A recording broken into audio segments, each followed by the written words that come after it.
It says here something like message body, whatever that means. Why does the mind seem so powerful to overcome? It seems that I have peace only for a certain amount of time, but then it goes away because I'm so used to listening to my mind. This person. Why does the mind seem so powerful to overcome? Overcoming the mind, you cannot overcome the mind by fighting or by aggression. You cannot do it. The only really lasting way of transcending the mind is understanding, first of all, that you are not the mind. This is something that is the first step in transcendence, is understanding I am not the mind, and that the mind in itself is not an obstacle. It's only an obstacle if it stops you from going somewhere, you see. But the mind cannot stop you from being here. It is like, it's like you're walking, you're meant to walk from here to the gate, and there are lots of people on the way trying to get your attention. You don't have to give attention to them, you see. And you can go straight to the gate without having to stop and engage with anybody. This is the important thing. But what happens is that you start to see people you recognize on the way, and then you feel inclined that you need to stop, but your duty is to go straight to the gate. Then you start to see these people are on the way, and they're going, hey, hey, hello, how are you, come and you have to be, how are you going to pass them?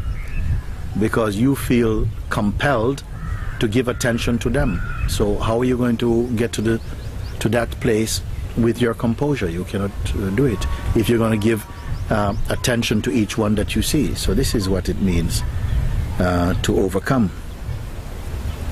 It's not that you need to get rid of the people. Some people think I have to get rid of the people, or I have to control the people, like don't disturb me. Well, you're already disturbed to be doing that. All you have to do is remember what you have to do and who you are. You're here. And none of this from going to there, none of stopping there is none of your business. But there may be people who want to make you their business.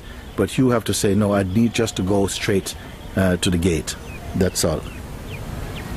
Now, it seems that I have peace only for a certain amount of time. Then it goes away because I am so used to listening to you say. You'll give the answer already. You give your own answer. You see? You say you have peace for only a certain amount of time. But, then you say, then it goes away, and you say because. So you know the reason. Because I am so used to listening to my mind. You see? You're walking down to the gate, you have to go to the gate, and many conversations are happening. Why you have to pay attention? It's not your business. But is it the same? Is it a good analogy?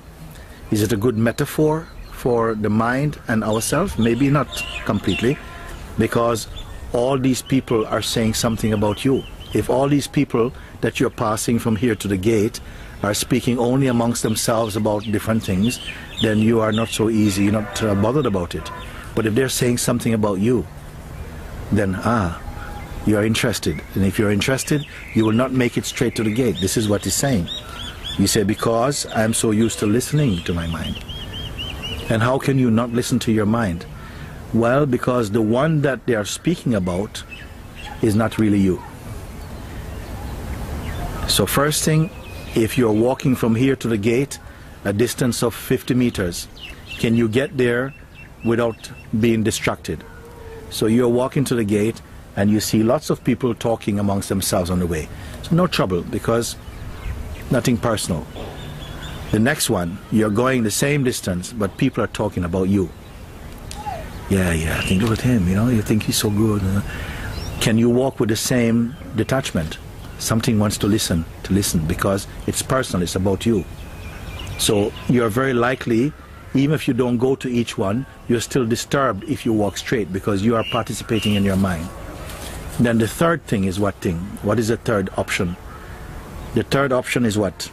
Is that somehow knowing that the one they are speaking to is not you, but only the idea you have of who you are.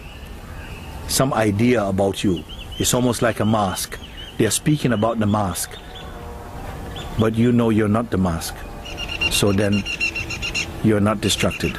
So this is the way to transcend it. Don't try and get rid of the people. More will just come. You see? Don't pretend you're not listening, because you're already engaged. So if you pretend you're not listening, it's because the pretending one is also the ego. It's still the same one that's being affected by the voices that he's hearing. So I've just pointed you those three. Reflect on that. Okay, good.